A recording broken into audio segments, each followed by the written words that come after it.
Hi అండి, నమస్తే. Welcome to Sai Annapurna kitchen. ఈరోజు మనం ఎంతో ఈజీగా 5 మినిట్స్లో రెడీ అయిపోయి జీరా రైస్ చేసుకోబోతున్నామండి. ముందుగా స్టవ్ వెలిగించి మూకుడు పెట్టుకుందాం. కొద్దిగా ఆయిల్ వేసుకుందాం. ఆయిల్ హీట్ అయిన తర్వాత జీలకర్ర, పచ్చిమిర్చి, ఎండుమిర్చి వేసి వేయించుకోవాలి. పచ్చిమిర్చి అన్నీ బాగా వేగిన తర్వాత ఇందులో రైస్ వేసి కలుపుకుందాం.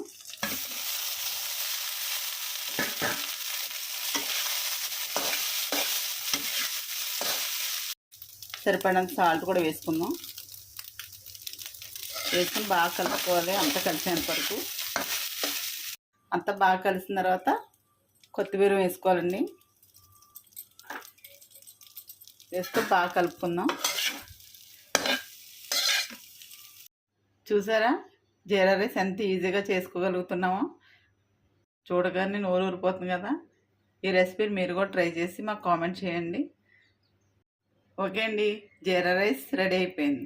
ఈ వీడియో కనుక నచ్చినట్లయితే లైక్ చేయండి, షేర్ చేయండి, కామెంట్ చేయండి. మా ఛానల్ సబ్స్క్రైబ్ చేయండి. Thank you.